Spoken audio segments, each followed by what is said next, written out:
Good evening, friends, and welcome to the BDRP Late Show. I'm your host, Josh, and boy, do we have a special show for you tonight. This is the special tornado show, because everybody's afraid of tornadoes in Oklahoma, and Texas, and everywhere else.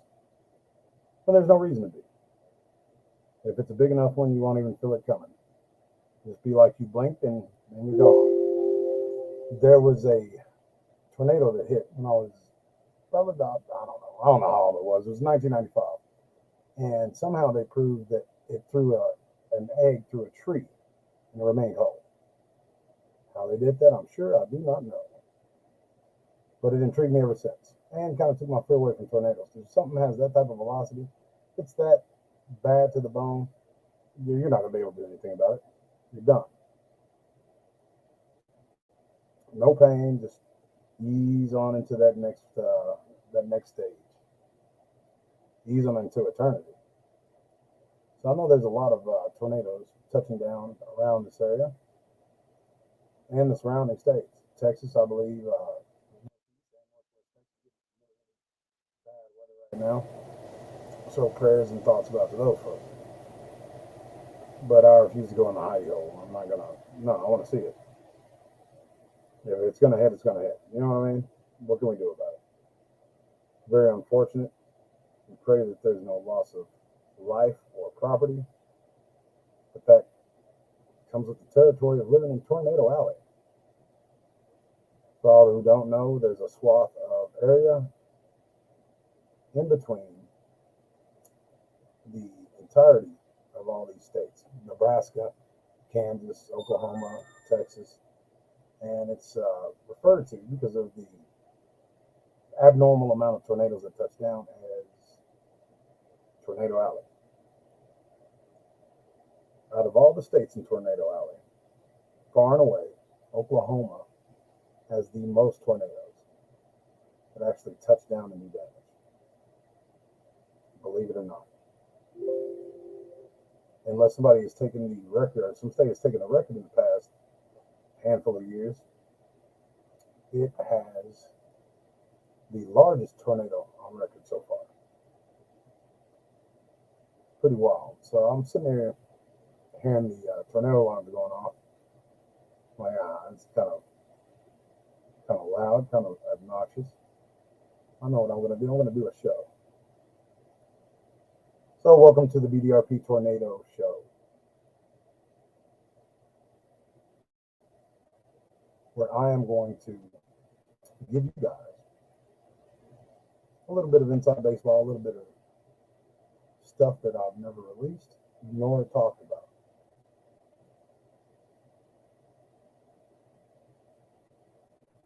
And enjoy the show.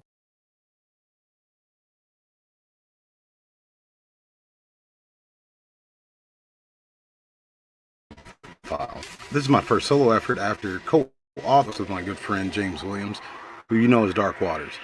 These were given to me personally by Oklahoma natives. They've never been heard before in the public. You have to get the book to hear them. And the good thing is, this is only volume 1. Check it out on Amazon or Kindle. And I'll see you on the Late Show.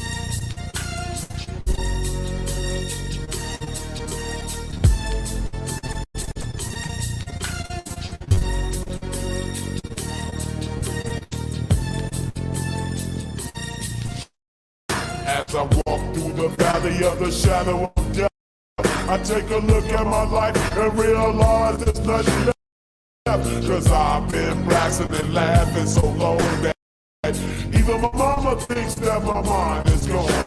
But I ain't never crossed a man that didn't deserve it. Me be treated like a punk. All right, folks, is that a little bit better on the audio? I know a lot of it is the storm, lights blinking and whatnot. Can everybody hear me okay? I'll tell you what, that's exactly right, Patrick Hahn. I go so hard in the paint, it's unreal. Yeah, they say, D, let's not win today. Let's not find some cryptids. Let's leave some cryptids for everyone else to find. I said, no, we got to win. We got to be the ones to find them. That's just all there is to it. Good evening, ladies and gentlemen. Welcome to the BDRP Late Show. I'm your host, D. Doss. And today, I'm going to tell you a few Dogman stories and a few stories about tornadoes, as we call them here. So, in keeping with tradition, we have Patrick Hahn.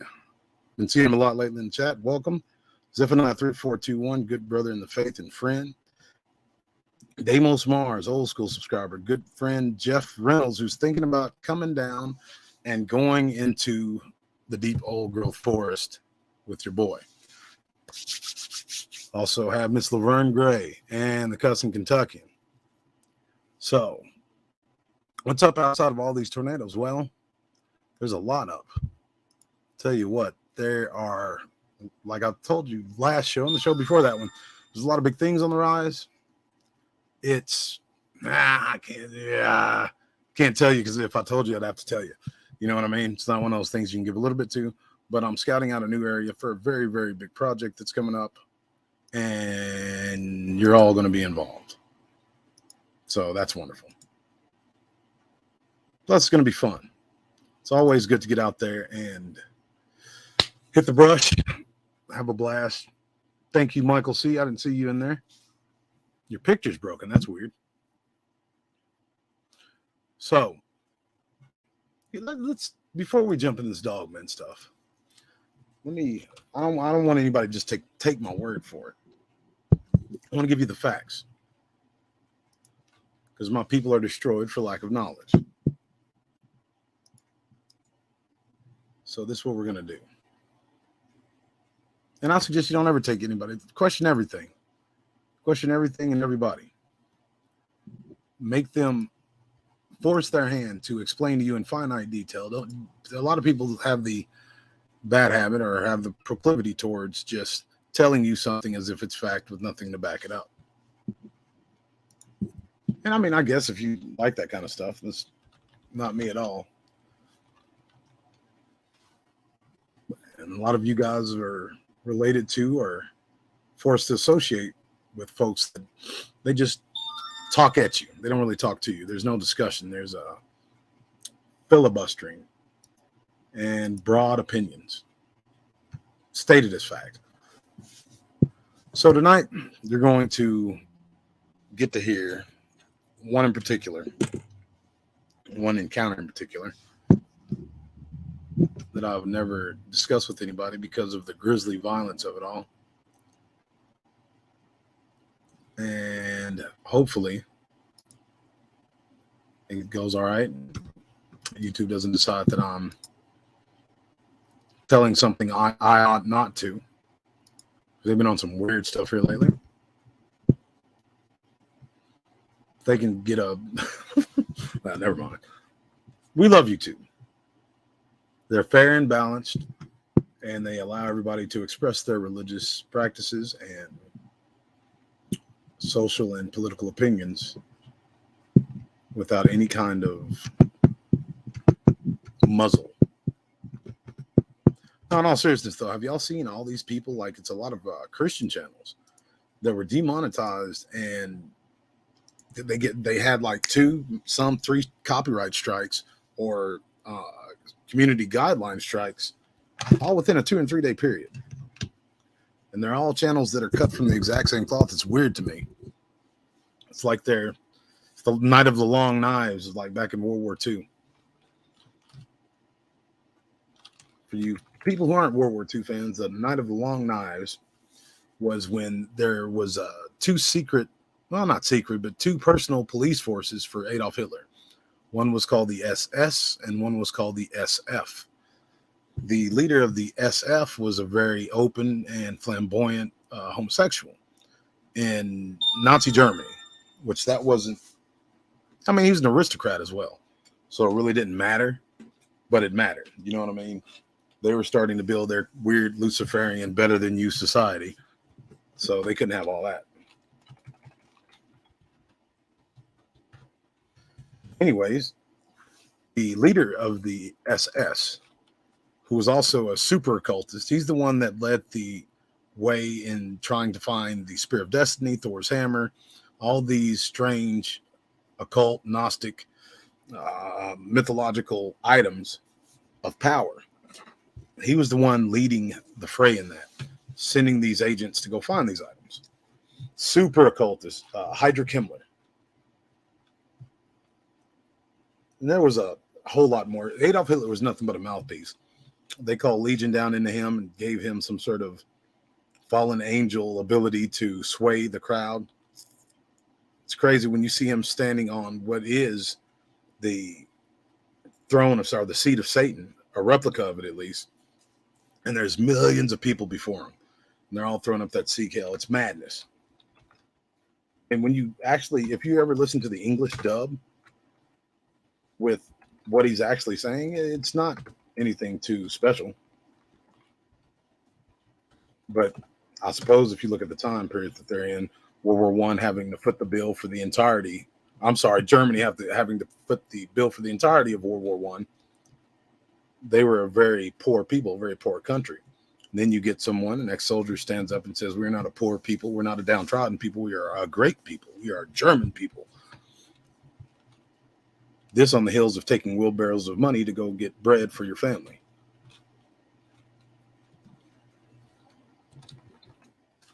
So I had to go off on that little World War II tangent because I'm also working on something very special for you guys from that era.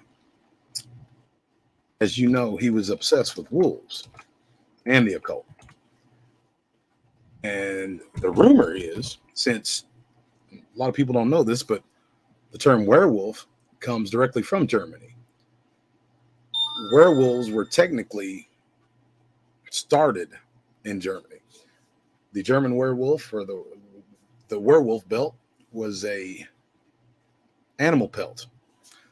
Much like the American skinwalker, somebody would kill a wolf, make a pelt or a vest out of the animal's hide, sit in the cemetery, only on the heels of viciously murdering somebody he was intimately close with, like a neighbor or a friend or a family member. The exact same type of business as you see with this skinwalker stuff. So, I mean, skinwalkers, these medicine men and these shamans, they wear animal pelts. They go sit back in caves in their own filth for days on end and do these magic incantations, call spirits into themselves. And after this little season of witchcraft, they can emerge from this cave with the ability to transform into whatever it is that they wore, whatever animal pelt they wore. It's a wicked thing. But just like all Americans, we take it a little bit to the extreme. I'm pretty sure the Germanic werewolf had to kill someone he knew, not a family member necessarily. At least Navajo skinwalker, the legend says, had to kill someone he or she loved. And I find that impossible and almost an oxymoron. How could you kill someone you sincerely love? There's no love in them if they can do that.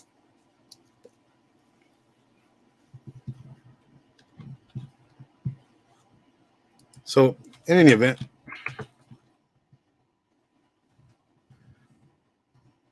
state with the most tornadoes. The state in the United States that experiences the most tornadoes on average is Texas. What? Texas is located in a region known as Tornado Alley, which stretches across the central part of the country and includes several other states, such as Oklahoma, Kansas, and Nebraska. These states have favorable atmospheric conditions that contribute to the formation of tornadoes, including warm, moist air from the Gulf of Mexico colliding with dry, cool air from the Rocky Mountains. However, it is important to note that tornadoes can occur in any state and are not limited to Tornado Alley. Well, that's one that I'm willing to give Texas. They can have it. It's pretty bad, folks. Since I've been a child, I've at least been through 4 of them.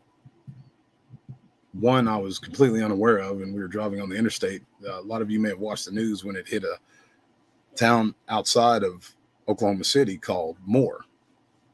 And I mean, it leveled this place. Anyways.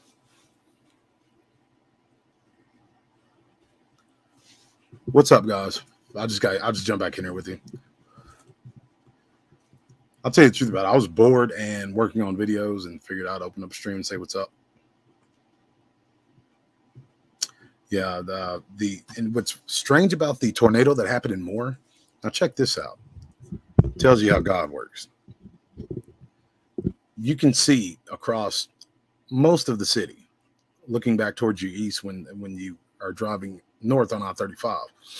And I remember going up there, my parents and I, they were wanting to assess the damage. And it distinctly stands out in my mind. The only building, I wonder if I can find a picture of it. The only building standing that was unscathed was a church. And not even the cross on the steeple was knocked over. How amazing is that? So, and I believe there were people taking shelter in that church as well. It's one of those stories that you don't really hear unless you're local. So, speaking of stories you don't hear unless you're local, most everyone knows that I cut my teeth on in a place called Brown Springs. Brown Springs is up there with any place you want to go. Sam Houston National Park, the Pine Barrens. Now, when you come from out of town, a lot of people will see a road called Brown Springs. And they'll, there's a cemetery up there in Brown Springs Cemetery, which is for the most part a family cemetery. And it's the family of the founders of Love County, where Brown Springs is. This gentleman, if you look up the history of him, the historian who wrote out his legacy made mention that he was not a Christian 5 times in a 2.5, 3 paragraph description of the man and what he's done. So to me, that's the tale of what's going on in Love County. It's not just Brown Springs, folks. It's all of southern Oklahoma. Brown Springs is about 30 some odd miles south of me. All around it, there's reports of all sorts of madness, crazy lights in the sky. As a matter of fact, about 5 years ago, I was driving up to pick up my daughter from visiting her grandmother, and I was on I-35 South. She was asleep in the back seat. She was one of these kids, like, you can get 3 blocks no matter how old she is, and she's passed out. So it was a nice, cool evening in the summer. We're driving along, and I see what I believe to be a meteor shoot across the sky. And I say, hey, wake up, Scrappy dude. There's a meteor. It looks cool. And it looked like it was super bright and fairly low. And as soon as I told her that, it stops midair and disappears. It's like the green flames around it got blown out. And no faster than this flame goes out, it comes back on, and it shoots right behind the tree line about 100 yards off across this field in this guy's land. And I'm like, okay, well, this is the part where I've lost my mind. But there was a white Ford Ranger. I'm in the southbound lane. He was in the northbound lane, closer to this object where it landed. And he went off the side of the road into the bar ditch. To this day, I remember checking the papers. I even called the meteorologists, and they said that they have no sign of anything entering the atmosphere, no asteroids or anything like that, not even debris. But that wasn't the first time I saw something like that. It's just strange things, especially the lights in the sky. When I was researching in this next book that I'm writing, it's about the lights in the sky. Now, what did you call UFOs before there was airplanes? Before there were things that really flew? Or I guess the better question is, what was the first thing that man ever really saw take to the skies and stay there for a prolonged period of time that had anything to do with us? The blimps, right? Hot air balloons, or as they were called, airships.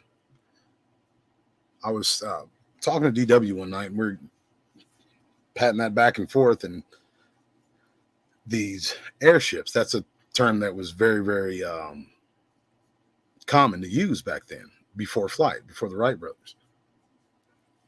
A lot of people don't know, but in the Civil War, the Confederates actually had an airship. I mean, you know, the Northerners, the Union Army shot it down as soon as it took to the skies. And I don't know what they're going to try to do with it, but, you know, they had one. So when you study your local area and you just, whatever kind of research you're doing, you look up airships with strange lights, you'll be surprised at what you get. Right north of my hometown in the 1880s, there were settlers close to the Arbuckle Mountains, and they're foothills, you know, small mountains. They saw one of these airships land. This airship landed, and they say that occupants got out of it, men got out of it. And they went over and talked to the men. And they said that they were going up north somewhere. They weren't really clear on it. You got 5 different men giving a description of something crazy that they didn't really even have comprehension of, but they all called it an airship with strange lights. There was tic-tac vehicles, the ones like those Navy pilots got, again, with strange lights.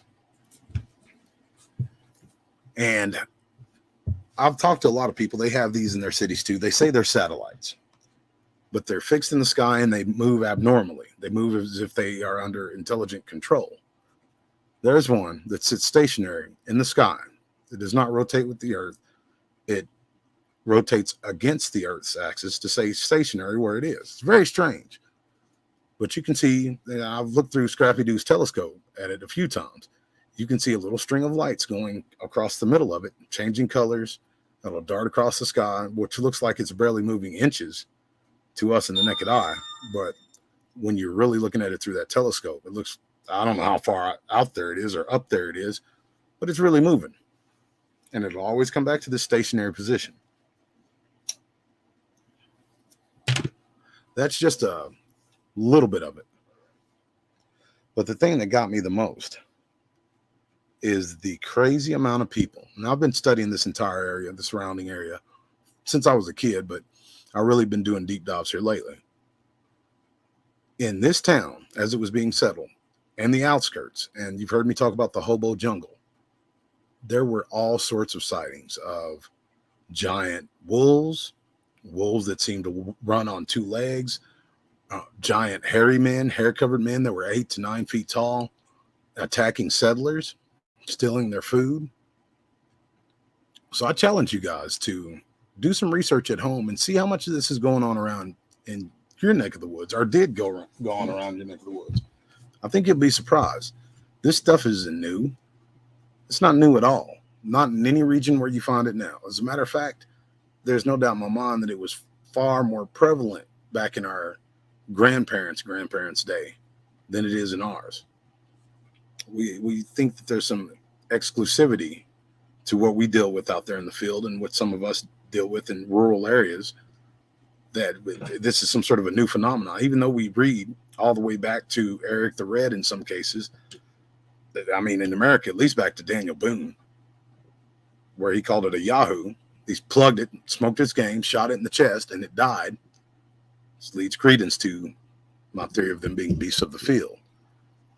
If something has the ability to move in and out of our reality, how can you shoot it? Why is it taking dookies for people to step in? Now, I'm not saying there's things that aren't, but I digress.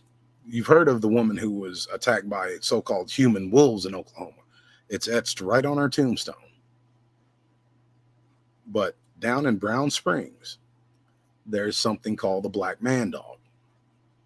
The Black Man Dog was reported in the late 1890s by a girl who was kidnapped by a family that lived within the woods of Brown Springs. Now, all the research that I've done and the stories that I've been told by the locals who've been told by their grandparents was that this was a girl from Texas who was related to law enforcement from Texas, Rangers.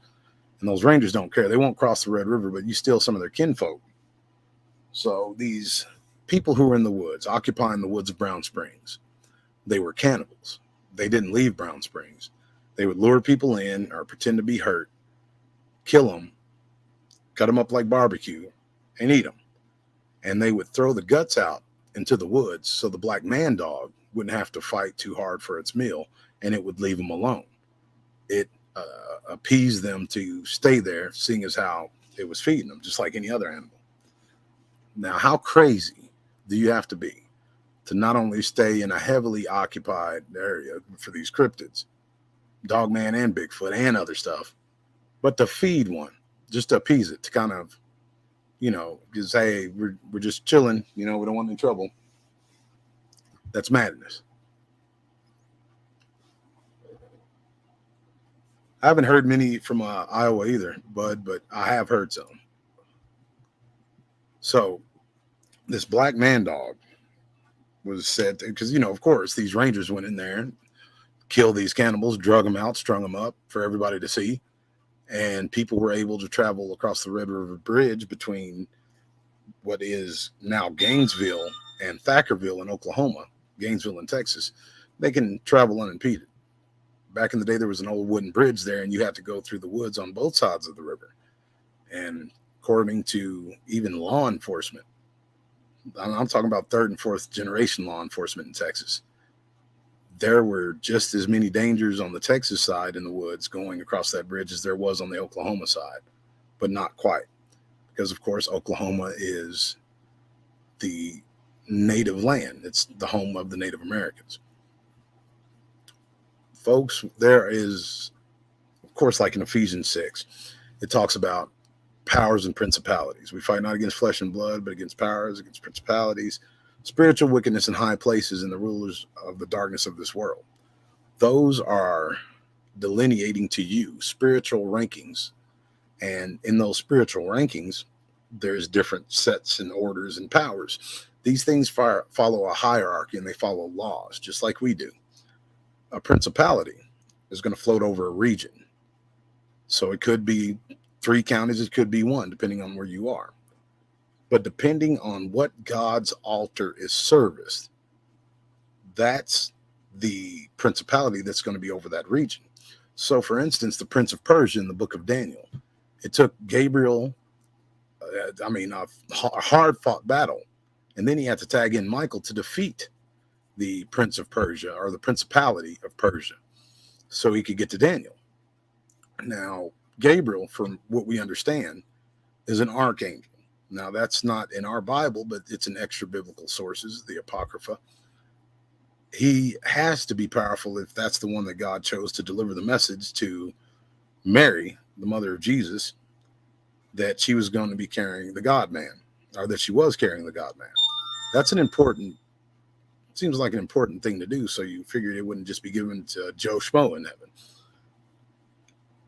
These principalities, and like I said, they're altars that are serviced. Whatever God is being worshipped. And people don't understand their love of self is still sending worship to an altar. Selfish people that don't really care about spiritual things, whether they want to admit it or not, whether they know or not, are servicing the altar of Satan himself. Because what was Satan?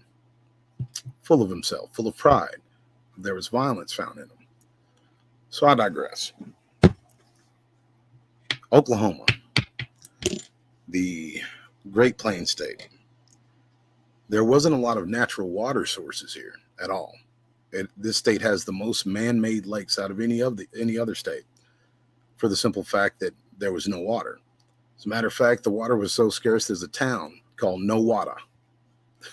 Believe it or not. Check me out on that. So I find it awful strange that there are cryptid sightings to the amount that there are back then and now, in a place where, because of course water is a source of life. If there's no water, there's no predation animals. If there's no predation animals, there's no predators. That includes us. So why is it, do you think, that there are so many cryptid sightings in Oklahoma, especially Dogman and Bigfoot? There's other stuff, but those two predominantly. I think it has to do with the practices of the Native Americans and their traditionalism, the religion of their forefathers. There is another story. You guys probably heard this. I've told it a few times. It's the Mississippi Choctaw. Mississippi Choctaw, when they were forced to come here, because there was a lot of excursions. There was more than just the Trail of Tears. There were treaties signed by these native chiefs and their elders later on after the Trail of Tears, where they traded land or they sold land to these native elders and stuff. If one elder had an objection, the whole thing was kaput. It was like getting blackballed with the Freemasons. So this is during the Trail of Tears. This isn't during one of those second or third excursions where the treaties were signed. There was this medicine man who was followed by, and I'm not even going to try to say the name. I'll butcher it. But in Choctaw, it translates to big black man. So this medicine man was followed by one of these Sasquatch, right? And the legend has it that if you see one of these things and you can look it in the eye and show no fear, that you then would have control of this beast. And that's what happened with this medicine man. He somehow over there in Mississippi happened upon this big black man, this big red-eyed black Sasquatch, and gained control of it. He looked it directly in the eyes and showed no fear, and then was able to command the beast. He commanded the beast to follow. And as this beast followed him,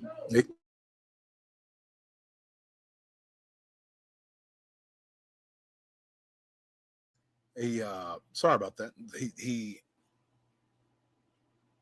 what was it? Lost my place. Lost my page. The big black man, the medicine man, was followed by this Bigfoot creature, right?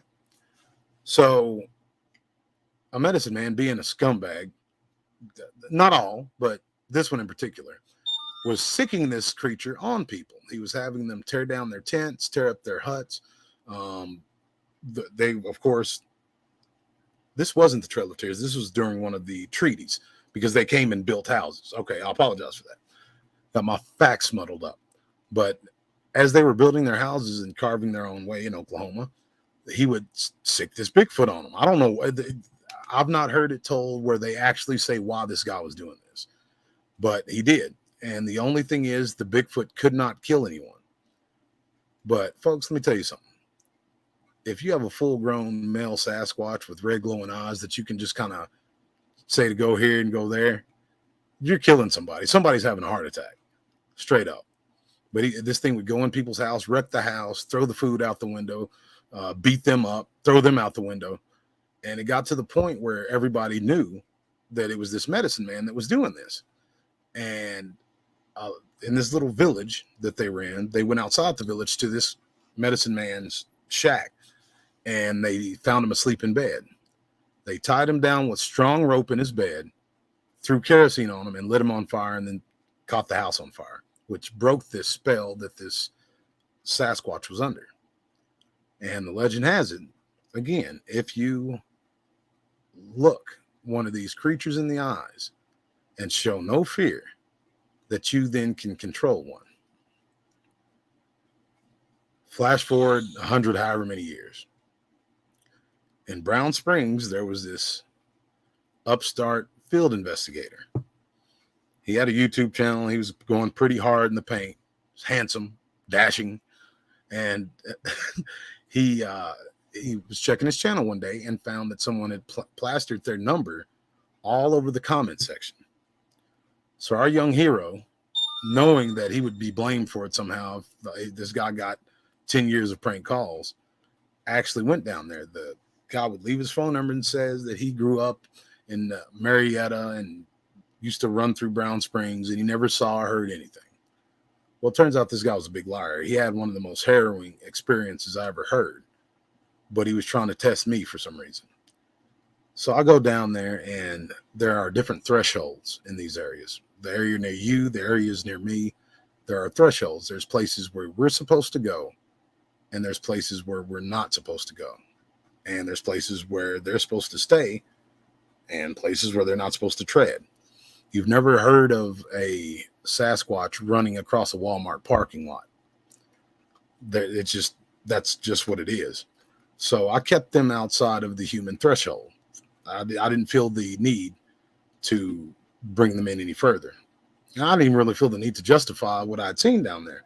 But he took the time to go, so I was showing them some things. They had recently abandoned the area that we were in and widened the human's threshold. And I believe, unfortunately, that was due to me bringing people in, but they didn't beat my ass or nothing, so I just kept going. But suffice it to say, everything this gentleman saw, he tried to come up with some logical explanation for it. And I understood why he was doing it, but it was aggravating. I just got done eating dinner and drinking a cold Pabst Blue Ribbon, and was just I don't even know why I went down there entertaining that madness. But anyways, I told him about the sentries, how one's 75 yards off, how one's about 25 yards off.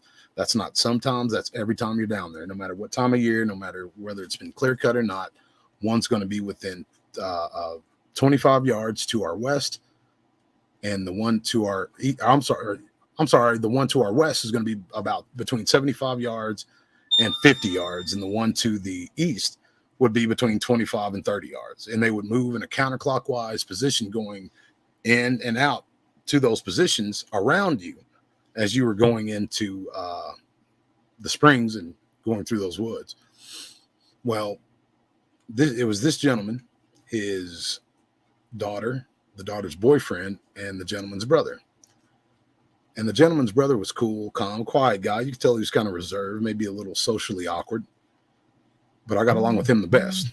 So it was very cool and very strange all at the same time. Because these three, the daughter, the son, and the daughter, the boyfriend, and the dad, were kind of doing their own thing. They were wandering around, pulling up their structures up out of the ground. And I was talking to that guy, and we were sitting with our backs against the tree. I had my back against one part, and he had his against another. And I was like, hey, watch this. I'm going to look this way. And if you look at the exact opposite direction, you'll see one. And sure enough, like he did, he was like, wow, that's awesome. I was like, yeah, isn't it though? And we were doing that back and forth while these other two were doing whatever they were doing. Yeah, it was getting dark, and I didn't want to mess around with a bunch of strangers after dark. So I started kind of meandering my way back to the vehicle and wrapping things up. And mind you, he's annoying me the whole time because everything I tried to show him that was real, he was trying to deny, which logic would tell you if you're in a river bottom, there's going to be washout, but it's going to be piled into one place because rivers don't flow 8 different directions at once. So anyways, as he was walking towards the old nursery, the old daycare center, I called it, he saw the sentry. I wasn't looking that way, but I heard the way they were hooping and yelling. They absolutely saw that. They saw the sentry. And I turned around just in time to barely see a flash of black go into the bottoms, and they chased it. And when I saw him do that, that's when I had a little mild heart attack. I was like, man, I'm not about to be in here when these things come out and start smashing y'all out for chasing them. So he convinced me to stay. He apologized. They were sincerely apologetic. But by this time I was done. You know what I mean? I hadn't even taken them past the first threshold. I hadn't really taken them into the area, because if I go in there, those things are going to come out. I don't know why that is. They don't make me any better than anybody. I think they know I'm the leader of the human gorilla tribe of Southern Oklahoma. I don't know. But this guy, convinced me to stay, and he goes right back into saying, oh, well, this isn't a nest. This is this. And I finally got tired of it. I was like, look, if you ever come back in here again, I'll show you something that I guarantee you won't be able to deny. And as soon as I said that,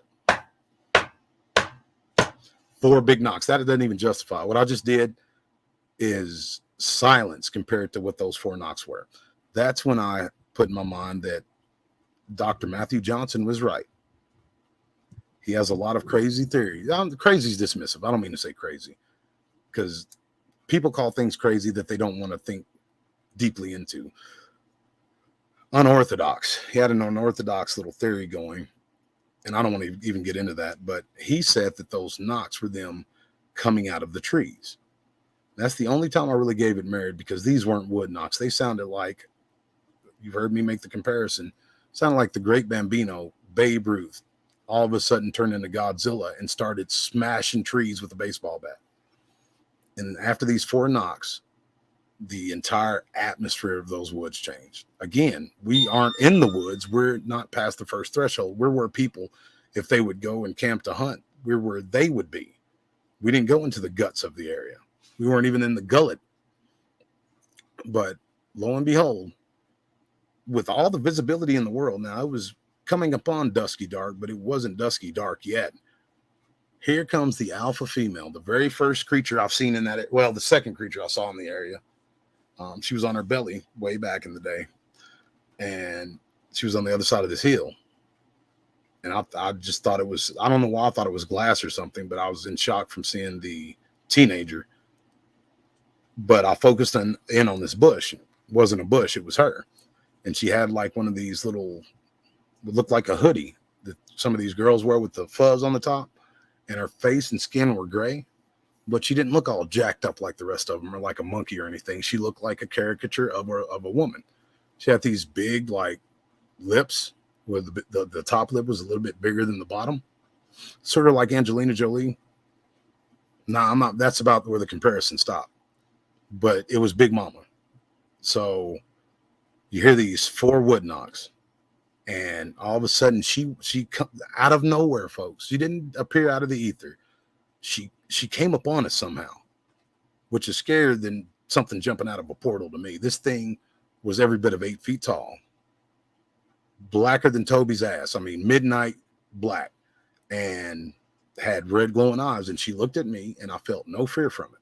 She was the one I looked in the eyes and I didn't feel fear. I didn't feel like I needed to be afraid. But she looked at me briefly, and then like looked directly at that gentleman, and crossed the trail in front of all of us, and went from behind one tree across the trail to behind another one. And folks, I understand why people think these things are disappearing, but they're lost in the sauce. These things ain't disappearing. They blend in so well. You probably leading up against one to tie your sneakers when you went fishing. I can guarantee you that. Because when she got behind that tree, and I remember thinking at the time, like, what is she's this one's crazy. She's going to do something to us. Because what did she think? She crossed the trail. We knew where she was. And she went from behind one tree to the next. And all you could see is those red glowing eyes staring at that guy. And he somehow had the wherewithal. He already had his flashlight in his hand. He had it turned on, and he had his hand cupped over the light. And he lifted it up and took his hand off the light real slowly. And it hit her in the face. And you still couldn't see it. All you could see is those red glowing eyes that glowed even redder. And he turned it off real quick. And he asked me without even looking at me, what should we do? And I said, we should slowly turn around and slowly walk back to our vehicles and quickly leave. And that's what we did. And he was my research assistant or research partner for the better part of that year. He came back, and I've been out in the field with a lot of people. I've never seen anybody who's as efficient of a tracker as he is. Unfortunately, he wouldn't listen to me when I told him I don't have to look down the track, just walk towards the fill-in that's telling you to walk away. But there's no doubt in my mind, folks, there's only been one time that I've been angry, two times that I've been angry in that area in all the years I've gone down there. And I think she felt that. I think she felt like she was coming out to help me. That's why she kind of looked at me like, you all right there? What's going on? I mean, she was thicker than a Snicker too, like voluptuous, I guess you would call it in the human world. I mean, you'd have to bring her home at night and sneak her through the window. I'm not saying she's anything to write home about, but she was built just like a blown up caricature of Venus Williams in her prime. The thick thighs and glutamus maximus or whatever it's called. And she was a female for sure. Even when as dark as she was, you could see that she was female. Just like when the blonde one was standing out there. I was in there with Jared Indio Loco. We drove up, and it was, overcast or whatever. But the sky opens up as soon as he puts the car in park. And it only took a moment for us to notice that we drove up and we're staring directly at a blonde Sasquatch. I don't know what that beeping is. I think it's my tablet. It's probably some app or something. Is that bothering y'all? Hold on one second. I'll do something with it. Apologies there. But in any event, yeah, it was pretty out of all of them. I've told that one several times. But I think out of all the experiences I've had with these creatures, that I probably learned the most out of that when I learned that these tree knocks aren't tree knocks. That's why no matter what you're using, you cannot replicate that sound. They're not slapping the trees with their hand. They're not slamming them together and all this other junk you've heard. There's something else going on with them. And some people you go out there with, I mean, folks, you got to be careful on who you're dealing with and who you go out and who you decide to go out with. Because, wow. A&B Automotive Detail, I just received a Black Eyed Children encounter. And I wrote as part of a brief history, the shadow people, the Hat Man, the old hag, and shadow people in general, and what that indicates. Because you're seeing shadow, if you're seeing shadow people, 9 chances out of 10, you've been experiencing sleep paralysis. That is hands down a demonic attack. No sugar, no cream. There's nothing to debate about. That means also that there's a lot of stuff that's out of order spiritually in that house. And you got to get that back in order, as it's just going to be a merry-go-round. You're going to continue to have to deal with that nonsense, and you shouldn't have to. Nobody should. So, I like to show you guys what I'm working on. Would you like to see the first ever BDRP motion comic that is going to feature a never before heard vampire story out of the French Quarter in New Orleans? Would you like to see a brief little preview of that while I get rid of this beeping noise for Levi, and Levi only, since nobody else seemed to complain, but I want to do it just for Levi H.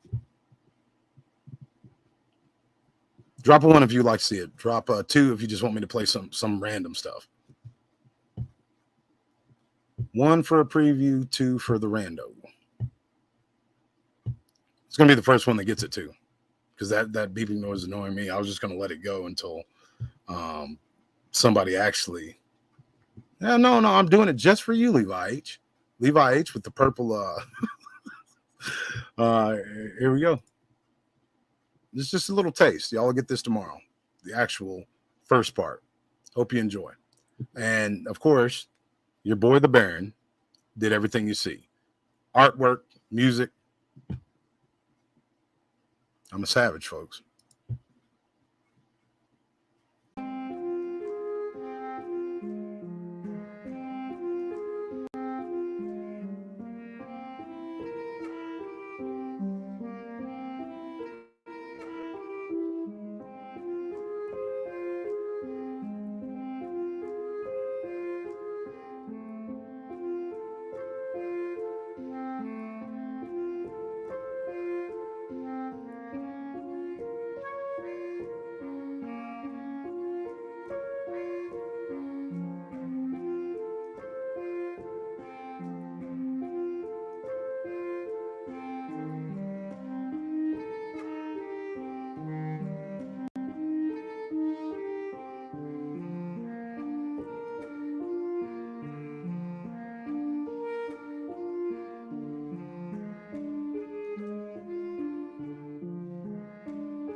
See, y'all got to hear me play violin.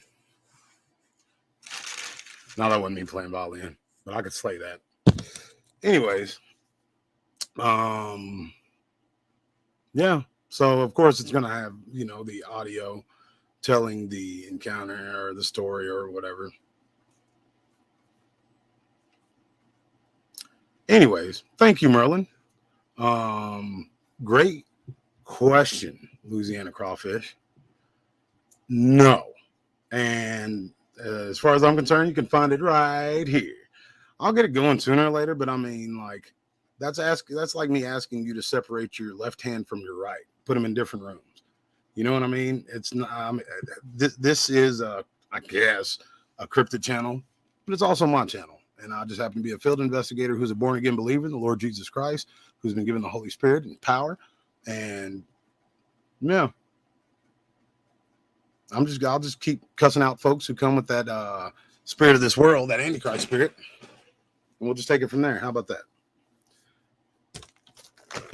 Because you can't separate it, folks. Like, I've been mulling it around, talking to the Lord about it. Can you separate yourself? Like, when you go to work, you go on a job, you may work a construction job or work at a shop, some distribution center or a factory. You're running into people of all different backgrounds, all different cultures, walks of life, and religions, religious beliefs. You don't change who you serve. You don't change who you have faith in just because of the current company you keep. And if you do, you don't have faith to begin with. I mean, I am not ashamed of he who saved me. I was a dog, folks, not worthy of a bullet. And he lifted me out of the gutter of my own mind and anger and strife and self-pity and loathing and just where you're a misanthrope. I think that's the word for it, a misanthrope. A bugger that hates every other bugger and probably the bugger himself. But when you can have that washed away and it feels like there's chains been ripped off of you, how can you not talk about it? If you were chained up on a railroad track and all of a sudden you saw what looked like a plane, but faster than you could think, it was down right there next to you, and you look over and it's Superman. I mean, S on his chest, red cape and all. And he's like, "How you doing, civilian? Let me get you out of that situation," and rip the chains off of you and snatch you up by the collar of your shirt and flew you to safety right in the nick of time. Like, would you go home and then when your wife or your husband say, "Hey, honey, how was your day?" "Oh, nothing spectacular happened. No big deal. It's kind of boring." No, you'd say, "Baby, you wouldn't believe it. Superman rescued me off railroad tracks and flew me, and he came in the nick of time, and the train, I could feel the wind coming from the train. It almost hit me, but he saved my life." You would tell everybody who had an ear that the man from Smallville, Kansas, in his cape, who can leap tall buildings in a single bound, saved your life. Well, Jesus makes Superman look like a joke at a picnic. So how can I deny him? How can I not talk about him? It's going to happen anyway, just in the natural organic conversation.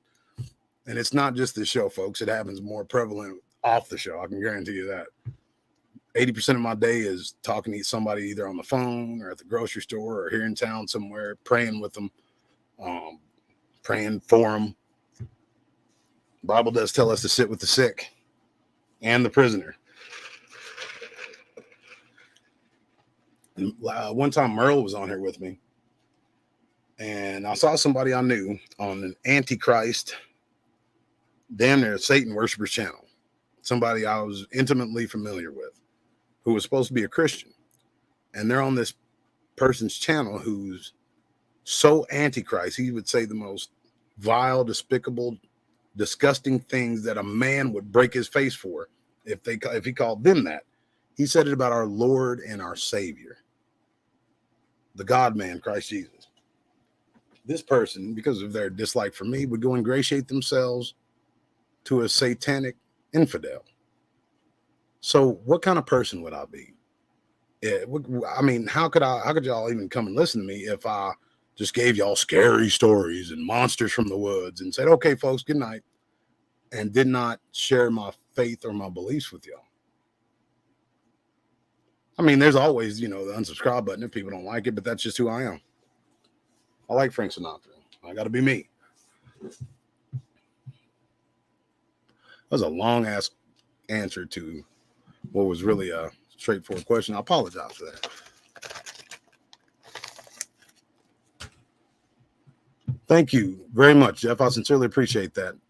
I mean, I guess in some areas. It's like I tell Byron all the time, Mr. Merlin. I'm like, it's like John Lennon said. I'm an artist. Give me a tuba, and I will give you something beautiful.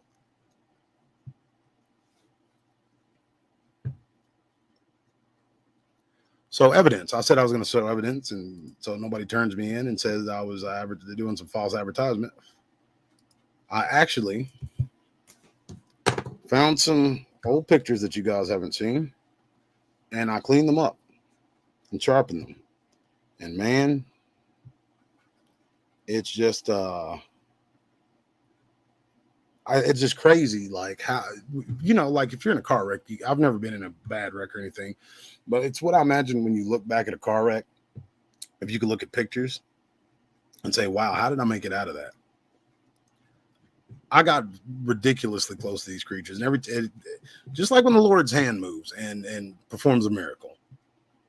If you've ever seen one, especially more than one, if you've seen 18 of them and you're not just taken aback and completely shocked and surprised and in awe that there is somebody or someone who's more powerful than you could imagine, who sits outside of time and space but can reach inside the reality in which you dwell and move that reality and tailor it to make certain things happen. And because you could feel it. You could feel the shift and the change. You feel it. You feel his movement. Like it's like that almost. It's weird. Like how could I get so close, and how could other people get so close to these things and not look like paper mache by the time it was all over with? That's because I believe these physical ones, not these ethereal, non-corporeal, corporeal beings that are coming from the ether. And that if you take a picture of one of these physical kind, you see 5 of these things, floating faces, and it looks like ghostly apparitions around them. Folks, that is something else entirely. But these physical ones, I really do think they're the biblical beasts of the earth.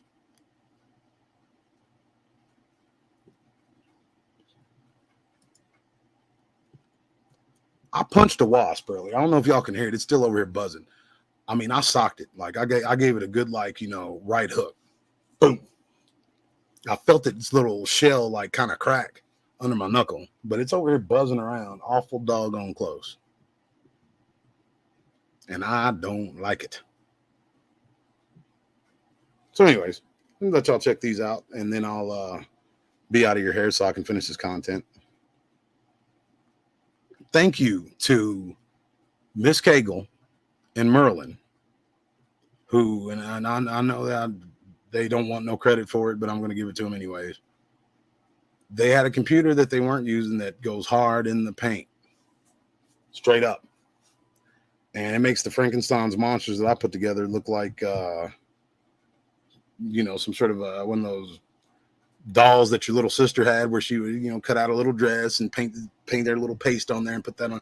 Yeah, this computer's badass. So I can't wait for you guys to see what I've been working on. Unfortunately, it erased every single thing that I was working on for the past, I don't know how many months, but hey, I think that's a fair trade.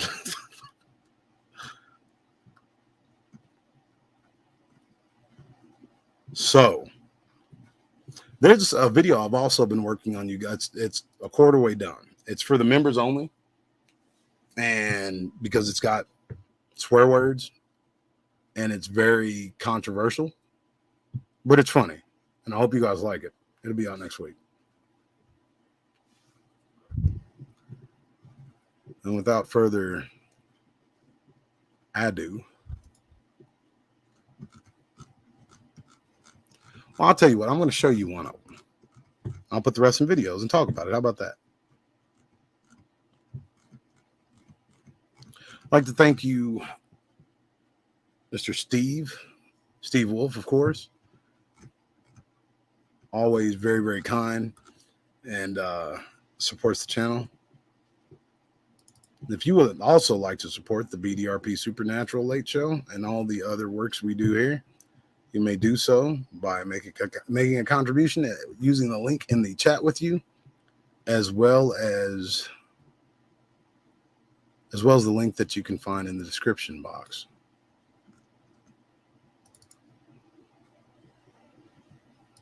All right, I got one for you. D, will you be doing a Q&A show soon? Like, ask me anything. If so, when? Right now. The day is that. This is the end of the show. You read my mind. This is the ask me anything. Go ahead. So the last 15 minutes of the show are up until 9 o'clock Central Time. Put your questions in all caps, and whatever you put in there, I'll answer. So just be careful, because whatever you put in there, I'm going to answer. I'm going to answer it honestly. Somebody might get their feelings hurt, including myself.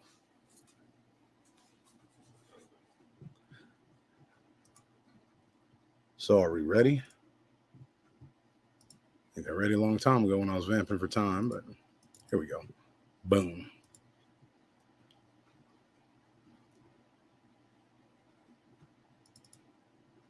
So,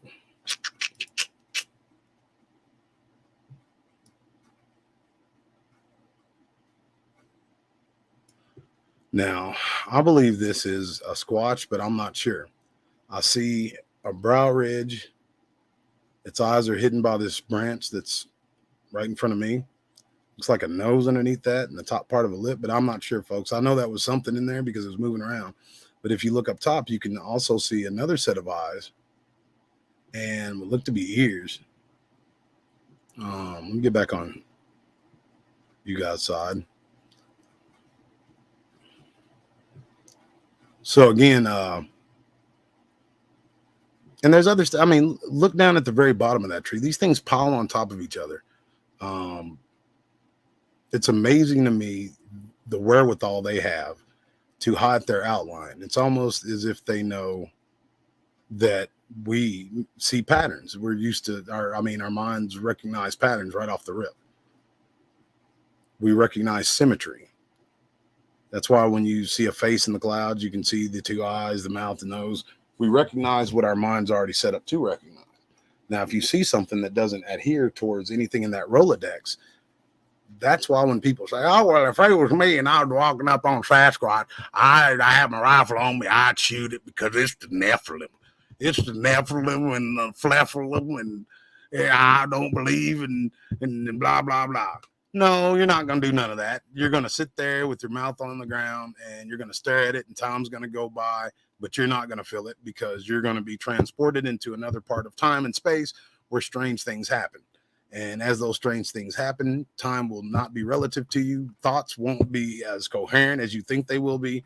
And you will just be in awe of that beast. Not because of, its size or its power. It's because you haven't been set up in academia or anywhere else. And not even Harry and the Hendersons. They don't look like that. You've not been set up to see what these things actually look like. So you're not going to have a frame of reference. Sure, it's going to have the symmetry of a humanoid type being, but everybody in the chat and everybody listening afterwards, I want to show you a little something. It's not a magic trick, but it's science of sorts. If you take your fingers and put them in your eye, where your tear ducts are, and drag them all the way down, you're going to be hitting the outside of your mouth. Put your index fingers where your tear ducts are, and drag them down. You're hitting the outside of your mouth, right? Most people drop a 1 if you've done that and you hit the outside of your mouth. Now imagine if you take the same index finger, put them on the outside of your eye, and drag them down. Try that out. And right where your mouth is, that's where their mouth. That's where their mouth ends. You heard people say they can open their mouths ridiculously wide. I don't know why their anatomy's that way. It doesn't seem to make sense, because there's nothing else in nature outside of maybe a chimpanzee, but it's wider than the chimpanzees. Their bone structure is closer to ours. Kinsera 73, that's pretty wild, right? And if you have your fingers where the outside of your eye is, that's how wide they can open their mouths. And to think their eyes are wider apart than ours are. What have you seen that can give you a frame of reference in your brain for that? That, you know, the old synapses firing up there can go through a Rolodex and say, okay, boss, this is what it is. No, that Rolodex is going to keep turning and you're going to keep staring. So ask me anything. Make sure you put your questions in all caps. And so salute Angelo Jeffrey, my brother. Make sure you put your questions in all caps. Can everybody hear me okay? I got a new mic. Nobody said anything about it. It's phenomenally better than the one I had. Plus, I have extra ones because here pretty soon I'm going to be doing in-person interviews and all that good stuff. So make sure your questions are in all caps. I'll give you all a few moments to get those in there.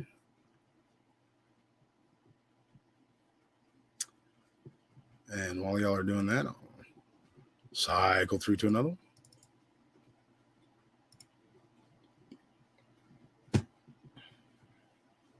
Hey, that's me, the multiverse bizarro version of me.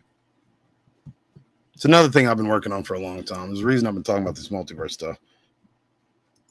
I don't know if y'all noticed, just like with the Illuminati specials and stuff, if I grab a hold of something, I'm going to exhaust every avenue to learn everything possible about it. Awesome, awesome, awesome. So don't forget, folks, make sure you put those questions in all caps. I know y'all got something. Question or a comment or a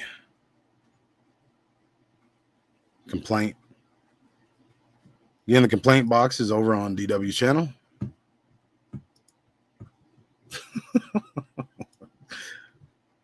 So while y'all are giving it a think, I'll give y'all a few minutes.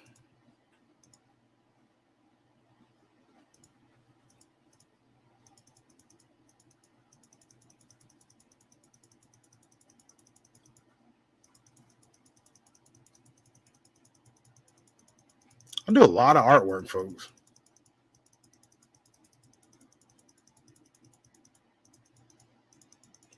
So in this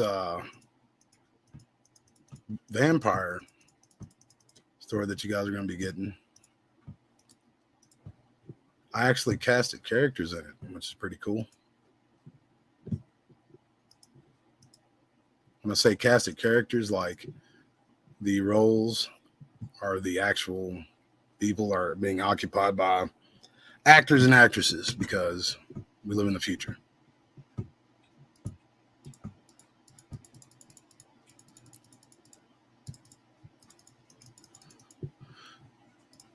So I'll tell you what, I'll give y'all, what time is it? Be an hour and 15. I'll give y'all like 3, 4, 5 minutes. And I shall return to see all those brilliant questions that y'all come up with. I'm not being facetious. Y'all usually come up with some pretty good stuff.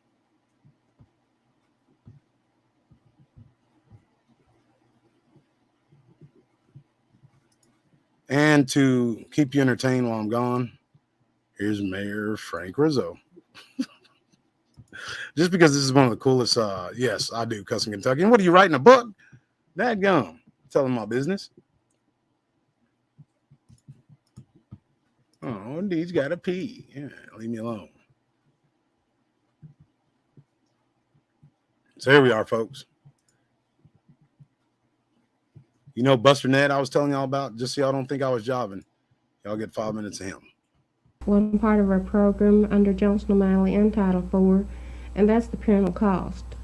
He was the last headmaster of the Choctaw seminary school in Oklahoma.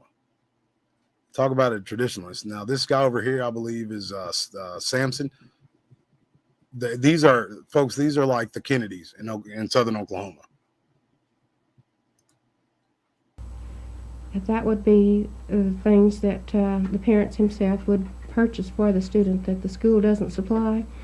And that has been real helpful for our Indian students because so many of our parents don't get paid weekly or they're limited in their income.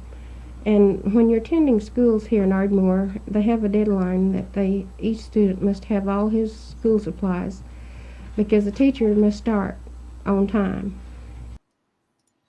Boring. Nobody wants to hear about school. It's summertime.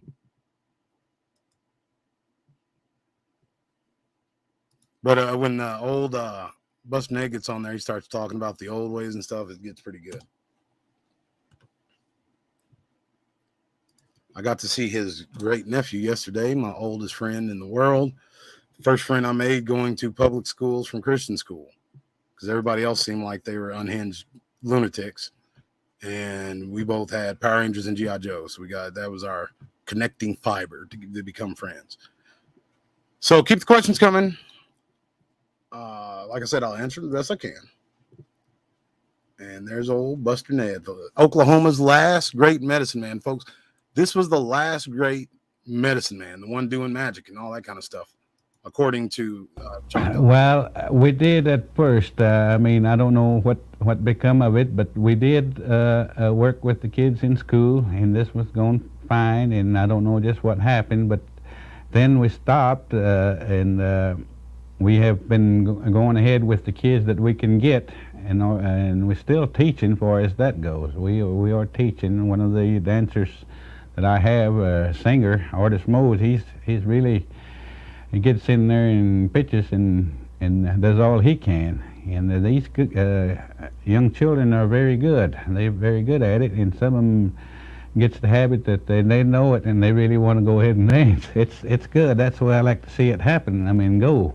Do they bring their parents into this thing too? Oh yes, the parents there, and this is what makes it good, because the parents being there, and I've always told them when I have them singing, we usually meet someplace and get the kids to sing, and I'll tell them about their parents, make them proud of them, because this is one thing that we don't want to lose, the heritage and the culture. And I've seen some of the kids, and they want to dance by themselves, so it's getting where that we are letting them dance by themselves. Maybe we'll have a chance tomorrow to see this. I don't know now. Of course, now we in our committee we have quite a few people, and most of them works, and they're not like I am. I'm retired about 3 times, I guess. Little fact about Buster Ned: he fought in World War II, the Korean War, and was doing something in Vietnam, I believe. I don't think he fought, but he was over there in some aspect. So, no, I haven't even gotten to the questions yet, Shelby. I haven't missed them, I promise.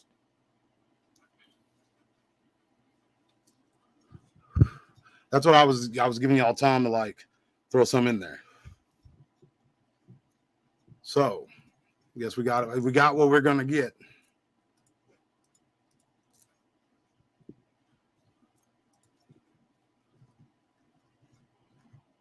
And if I miss one, just let me know. I think I'll Big Chungus. Do you think the Anunnaki and the Nephilim are the same? They absolutely are the same. They're the fallen angels. And I'm Big Chungus. For somebody with a goofy name, I have to commend you. You're pretty astute. You're pretty learned. You're a learned man or woman or whatever you are. Folks, that's something that a lot of people get mistaken because of Steve Quayle and that one guy was talking about the fairies down there in Mexico and Horn. The Nephilim aren't the giants. Nephilim means the fallen, to fall. They are the fallen angels. Check me out on it. Dr. Michael Heiser would agree enthusiastically with me. And when we even go to our KJV and read our Bibles, everybody says they have this thing in their mind that the offspring of the angels and human women were all giants. They weren't. Look at Hercules. Look at Perseus. Look at all these demigods. Zeus had a slew of them. Odin wasn't as big of a forceful, ham-handed person or little g god as it seems Zeus would be, but he had some half god, half human being offspring as well. But yes, I absolutely, unequivocally, to to the fact where I would say I know that they're the same. Look at this, the Anunnaki and what's being told about them, especially by that charlatan Jeremiah Sitchin. That guy was a dummy, folks. If you're reading him and quoting him thinking you're an intellectual, you're reading and quoting somebody who probably had 2 people help him write that book. He had no more of an education to translate those tablets than the man in the moon, and the actual translations of them are on display in a museum in Chicago. There's a whole wing of this museum that denounces everything that he put forth. So it's not really, really hard or some sort of a complicated, mysterious thing. You know, it's not angels and demons. Dan Brown don't need to make a movie about it. He was the charlatan. But if you watch Ancient Aliens and all the rest of that junk where they're trying to hypnotize you into believing that he had some sort of arcane knowledge that's beyond that which you can find on the internet, that guy was an idiot. Plain and simple. No, Jeremiah sits in the emerald tablets of Thoth. They're emerald in their tablets, and they got knowledge that we don't know, D. There's so many wannabe Gnostics. I could respect a Gnostic. I really could. That's somebody who's at least seeking knowledge. These make-believe Gnostics who are just listening to that, what's that black dude's name, big homie? Angelo. That one guy, he looks like he's got lazy eyes, look like he's always stoned. And I mean, he's got an Antichrist spirit too. They make this mishmash, this jambalaya of religious sentiments and comments. I forget that guy's name, but DW thought I was listening to him at one point in time. I was like, man, who is this guy he brings up? And I'll watch him. I'm like, hell no, this guy's crazy. He's one of these pseudo intellectuals who's read some ancient texts and turned it into mashed potatoes and came out with his own theories, and like every last one of them is a pointed Antichrist sentiment. And I just ain't getting behind that because it's stupid. And it's not historically factual.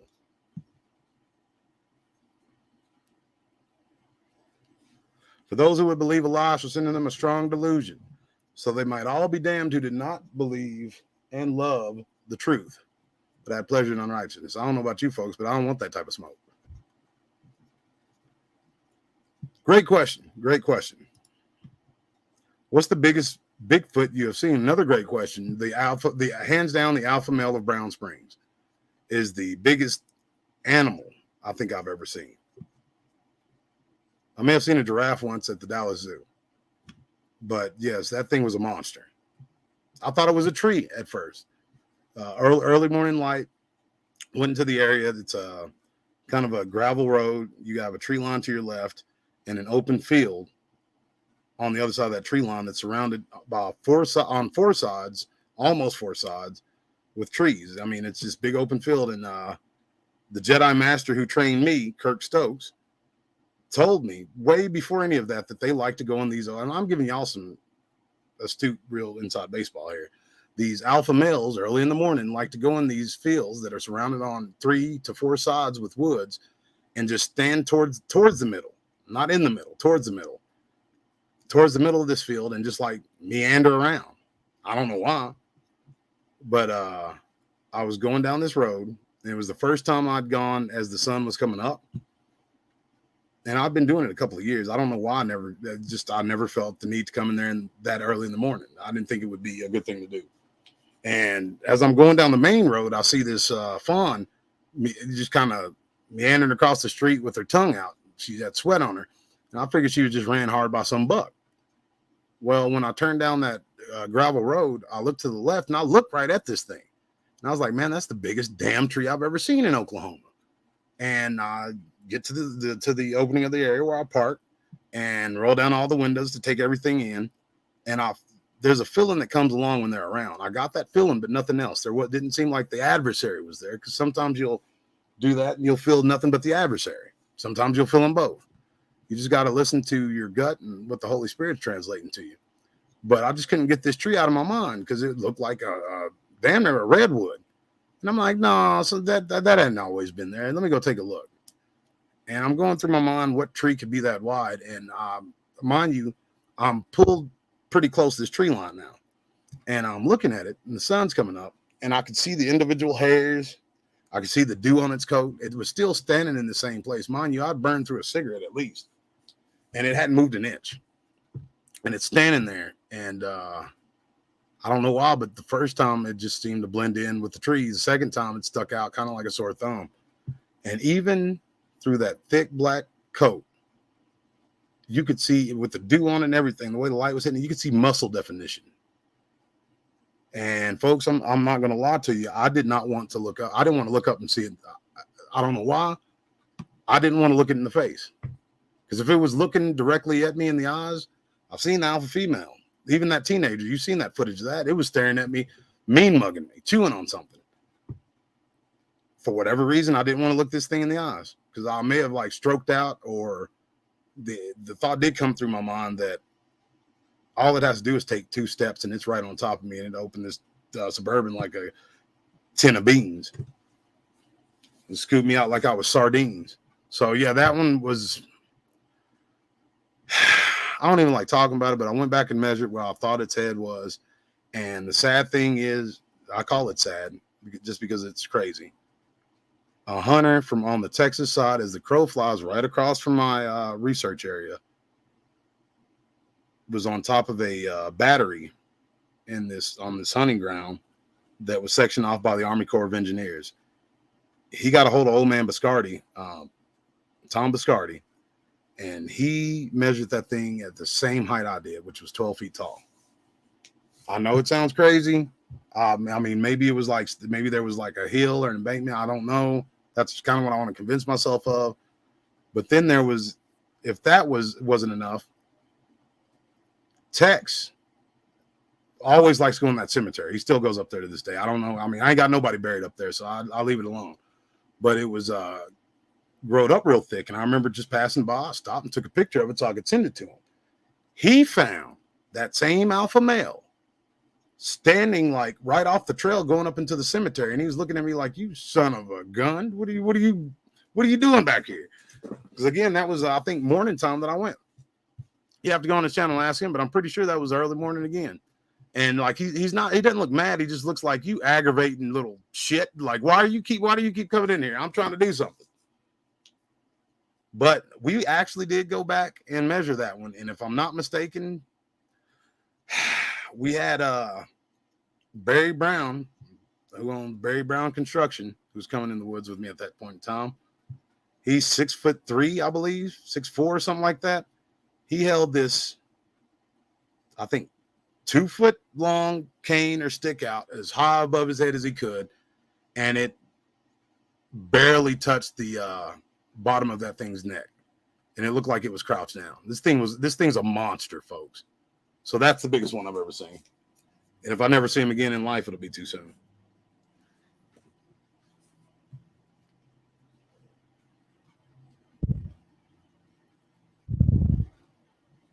That was a good one.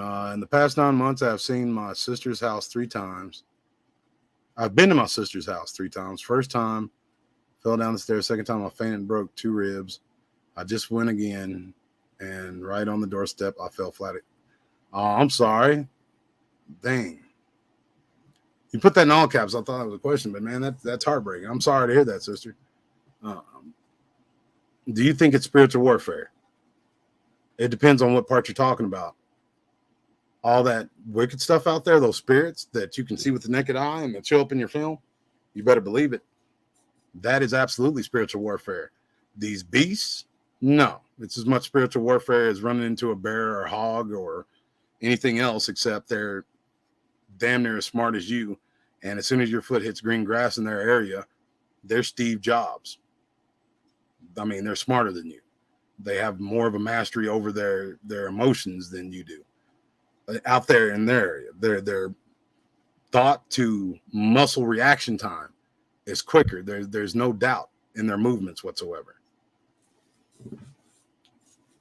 So it's spiritual warfare if the spirits are involved, because they're not the same thing. But a lot of you are like me. You like reading files and declassified documents, and you don't even have to do that deep of a dive in it. The Vatican just puts it out there, as well as some parts of the Protestant church, that a lot of these animals, if you want to call them that, these beasts, even natural birds, dogs, cats, they can be taken over by demons. Straight up.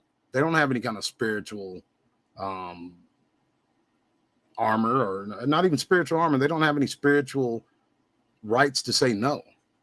They don't have the wherewithal within their spirit to say, hey, I have autonomy over my own self.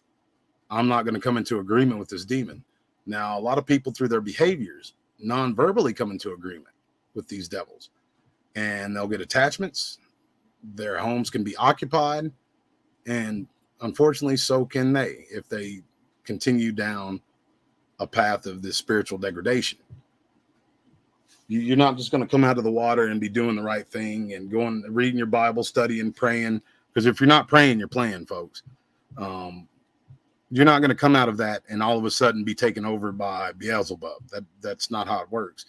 You have to come into agreement with these spirits, and that doesn't necessarily mean signing your name and glowing blood on old parchment. That means you, through your behaviors, knowing right from wrong, especially if you know the Bible, willingly and willfully doing things that you know go against God's word and his laws. You are coming into agreement with these spirits. If you don't, if your mind and your hands are idle all day, you've come into an agreement with the spirit of laziness, and they're tag team champions. Every last one. One spirit does not ever come without another one like close behind, or more than likely with. A spirit of anger is going to have a spirit of heaviness, because once that anger pops and you hurt your friends or your family emotionally or any other way, that heaviness is going to come on you, because you're going to be like, oh, well, I can't believe I allowed myself to go that far, blah, blah, blah. So, yeah, you come into these nonverbal agreements, these contracts, if you will, covenants almost, but only God brings people into covenants. But, yeah, these contracts with these spirits. And as long as you are dwelling in that behavior without ceasing, without repenting, then, yeah, they have a lot of legal rights. They're very legalistic. That was a fantastic question. Have you been in the field with Mr. Zasky? No, man. I wish. Like, we've come close so many times. It'll happen. It's destined to happen. That's a great question, Steve. Mark's a good friend of mine. He's literally, folks, and a lot of people don't know this, he's the first person I reached out to in the cryptid world, Bigfoot world, when I showed him my photos. Well, he's not the first person. I'll take that back. I built the BDRP, the Bigfoot Dogman Research Project Facebook page, and I would share my stuff there on the heels of sharing it in these other groups, and I would circle them. Because even though you could see them, I mean, I just felt the need to circle them. And somebody private messaged me and said, if you got to circle them, then that means they're not there. And I was like, do what? Well, that makes no sense. He's like, well, it should be strong enough to stand on its own. I don't know if he sounded like that. That's just the way, that's the energy I got from him. If you're in the picture, it should be strong enough to stand on its own. You don't need to have red circles. I'm like, dude, piss off. You know, what are you talking about? You don't tell me what to do. And I'm like, I'll just build my own thing. And 6,000 members later, and 38,800 and something on the YouTube page. But yeah. No, I give long, convoluted answers. No, I've not been in the field with Mark Zasky. I'd like to. Ever look at UNESCO biospheres in Oklahoma for paranormal link? Hell no. Look at UNESCO biospheres in Oklahoma for paranormal link. No, I don't know. Why would I do that?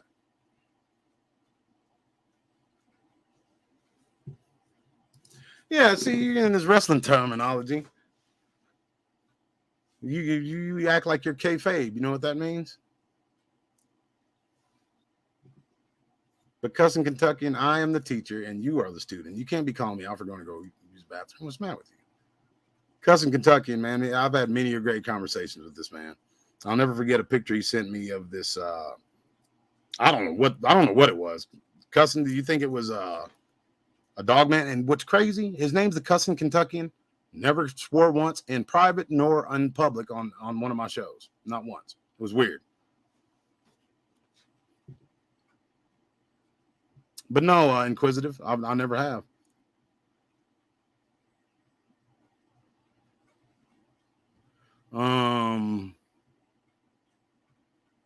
You're breaking kayfabe. That's what you got. You're breaking kayfabe, Cousin Kentucky. Let's see what else y'all got. I didn't see a question. Shell Bay says Shell ask a question. Are you trying to be funny? Did you really write a question? Because I mean, D, will you be doing a Q&A show soon? Like, ask me anything show, if so when? That's the only question I saw. So no, I did. I mean, those are the only questions. I think you're trying to pull a flim flam. Research the Process Church connection in Oklahoma. Thank you. Actually, where's my notebook? I'm glad you said that. I didn't know the Church of the Process was in Oklahoma. You know, Oklahoma being my surrogate mother, I cannot have that. Not much I can do about it. Or can I? No, there's not much I can do about it. Drop a dime on them. The Church of the Process, man. They're almost like university for serial killers. It's almost like the military school for serial killers and crazy cultists, cult leaders. It's weird. What's up, Miss Katie Seal? The executive producer herself. Master of the house. D, will you eat the bugs? Will I eat the bugs? Sure. The only reason I read that because you wrote it as like, yeah, it's pretty clever. Will you eat the bugs? No, I will not eat bugs. What are you talking about? Where are you from, master of the house? You got to well, no, never mind. Let me come across as racist. I don't want any more trouble from you two. Jesse Lee Peterson. What about him?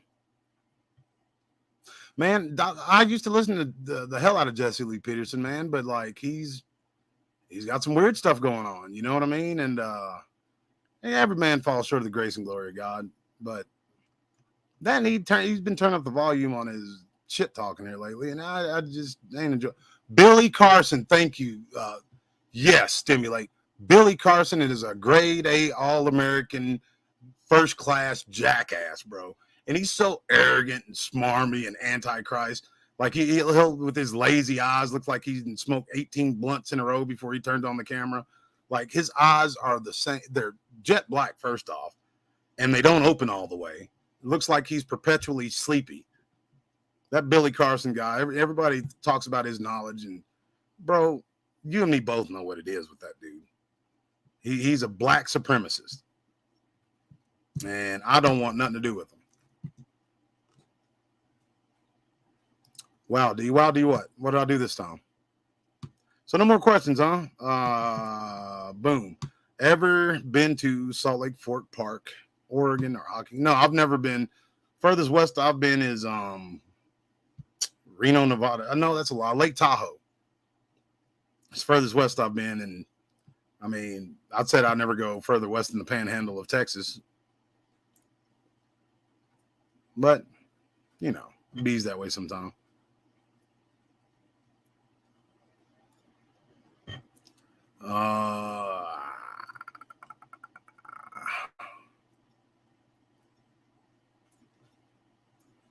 There we go.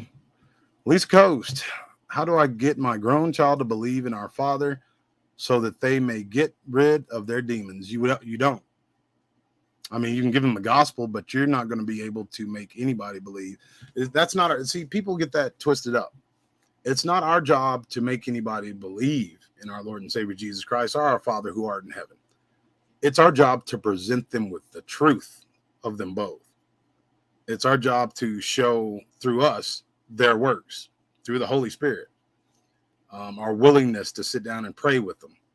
And I'll tell you this, and you may hear preachers disagree with me, but the only goal I have in evangelizing is just that, the simple introduction. The Holy Spirit will do the rest. If you can meet them on that plane where they can listen and they can accept what they're hearing, you can show them the empirical facts of it. There's more factual evidence for the events in the Bible than there are in the history books in our high schools, folks. And I'd be willing to take the Pepsi challenge with anybody on that. It's a multifaceted, multidimensional library. It's not even a book. It's 66 books written over the course of more than 2,400, 2,500 years. And it historifies, I think is the right word, everything from the beginning to the end. And it's a linear story through those 66 books. So you have a library of different events in history that are telling a singular story with a conclusive end and a definitive beginning. There's a hero to the story. And that's Yeshua HaMashiach, Jesus the Messiah. And his sacrifice to reconcile the relationship, to reconcile the relationship between man, that's mankind, man and woman, to reconcile that relationship between man and God, so we can walk with him in the cool of the day again. Isn't that wonderful? Isn't that beautiful? YouTube deleted your question. Oh, bull. What was the video you mentioned about a few weeks ago of a medicine man walking on a ceiling? That wasn't a video. That was a picture. I don't know if I've ever shown that publicly. Don't know if I will, but if you shoot me an email, we'll make it happen, Captain.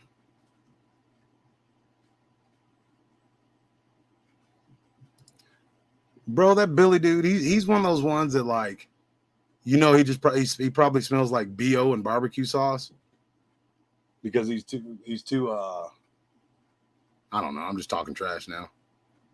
Sound like something threw a cat up against the house.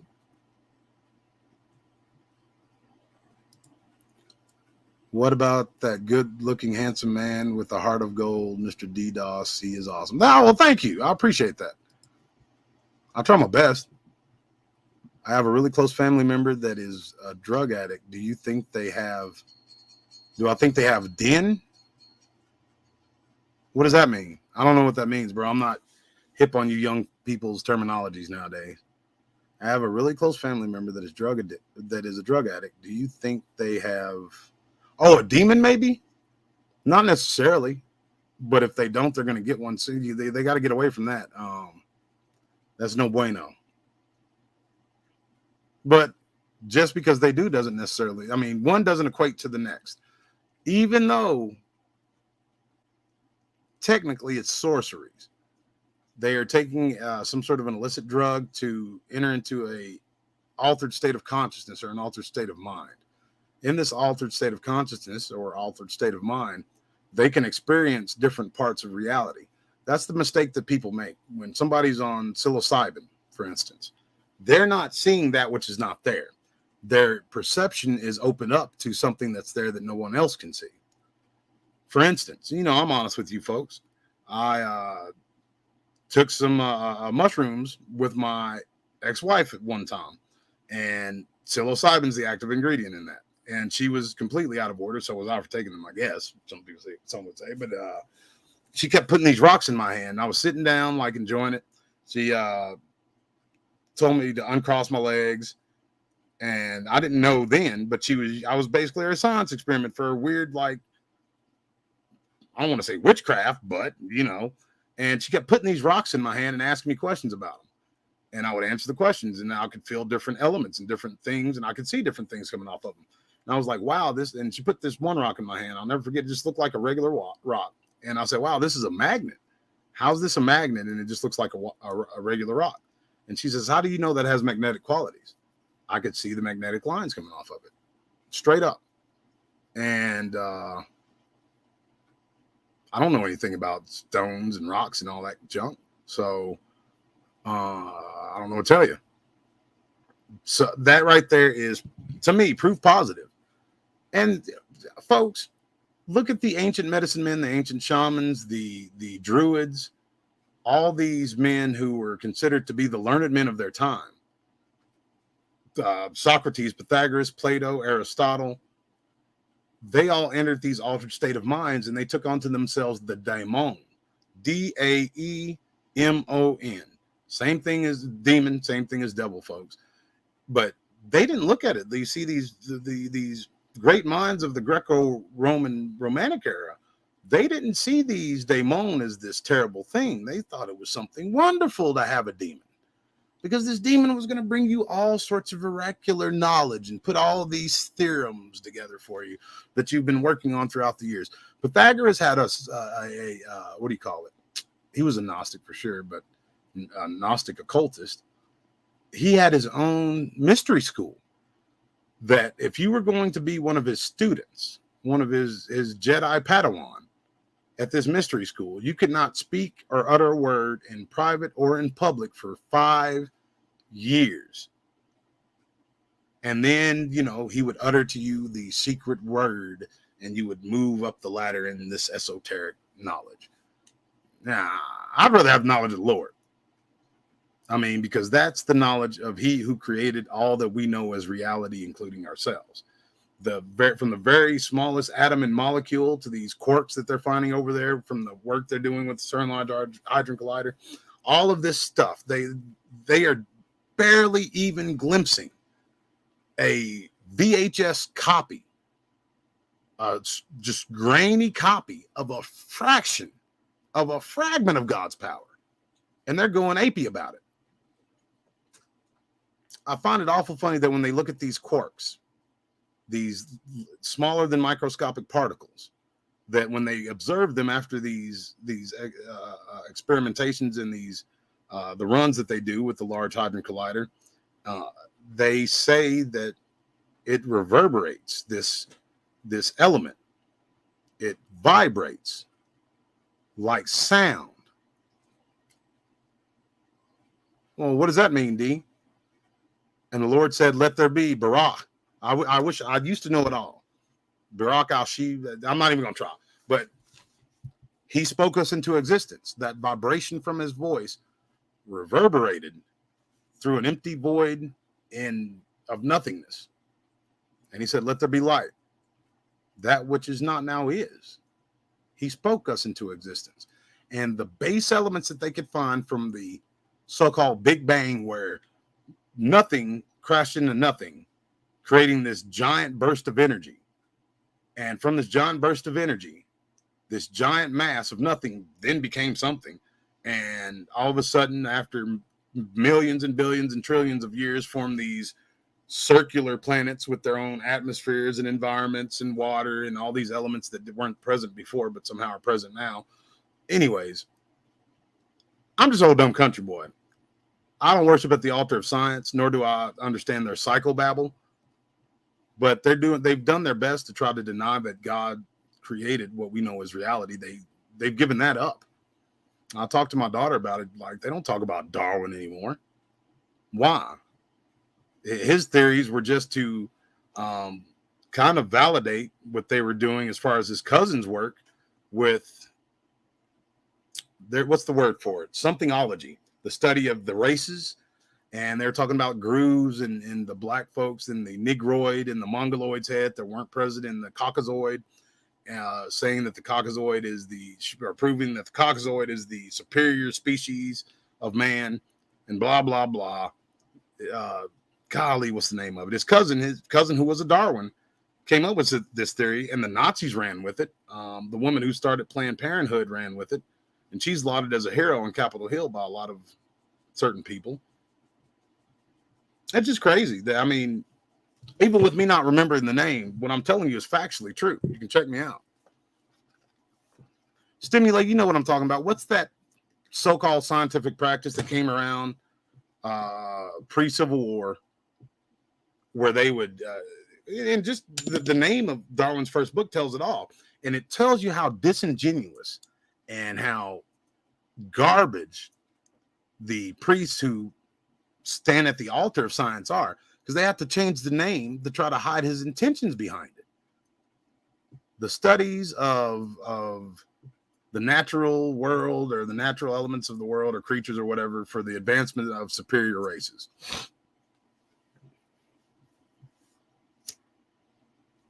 Darwin wasn't any more original with anything that came out of his mouth or that he put pen to paper on. He was saying things that Plato and Socrates were saying hundreds of years earlier. So, Margaret Sanger, thank you, Jason. Margaret Sanger, yeah, bro, of course, because she showed up at Ku Klux Klan meetings and was talking about the importance of getting rid of the faceless eaters, the sheeple. I mean, how disgusting. Margaret Sanger. And then they name it Planned Parenthood, and every young person, oh, well, planning your parenthood's a fantastic thing to do. Margaret Sanger, the hero. That's going to bother me. Somebody tell me that word. It was back in from the 1800s all the way up to the early 1900s. People studied this so-called scientific practice and principle to denote that, like, the races had all these differences, that they were basically different species. I'll find out that gummit. Use somethinology or something comes to mind. Yeah, it's right at the tip of my tongue. I just can't. Getting old. But in any event, I tell you what, psilocybin is now used by psychiatrists and psychologists to treat, in microdosing they call it, to treat post-traumatic stress disorder. If you don't have the hallucinogenic qualities, but have the thing that strips away, I'll tell you what it does. It strips away all these proclivities in our minds to have that we have that make us think that we're different or better than someone. It strips away all that facade, and where you're just standing there and like, oh, I'm a human being just like this person. They have thoughts and feelings and worries just like I do. Maybe I should not act as different or as combative with this person as I have.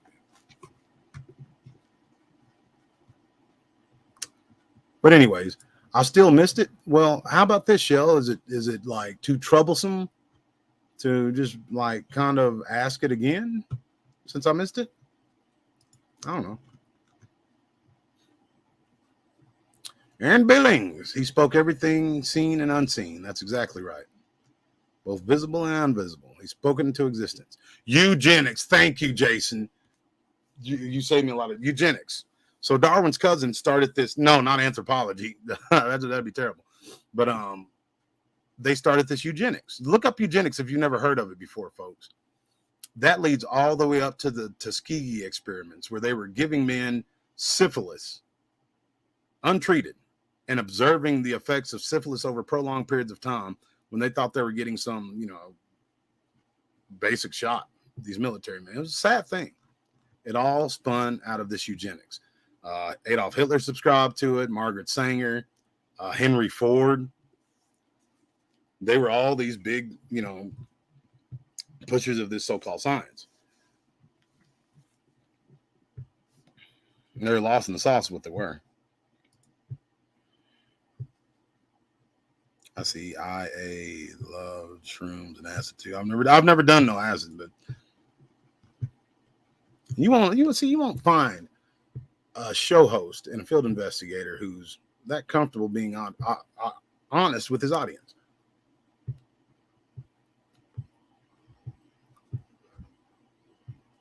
So anyways, since there's no more questions, man, y'all are still a big crowd in here. Hate to jump off and leave y'all, but thank you all for joining me. It's been awesome. Again, thank you for the contributors. If you'd like to contribute, I just dropped another link in the chat with you. And you can help in other ways by hitting like on this video, sharing it with your friends, and hitting the subscribe button. It will help this channel get shared and continue to grow, which it has seen perpetual growth, and I'm happy for it. So if there's nothing else, no more questions or comments, complaints, hotel reservations, nothing. All right. Outstanding. y'all are great. I'm the Baron. And guess what? See you on the AM show. That's the curse, folks. I always say I'll see you on some show, and it never happens. I end up falling asleep or something happens. So I'll see you when I see you. How's that fit? Thank you, Aaron Billings. I'm glad I caught that. And you're absolutely right. Look at where he's going and quote unquote helping.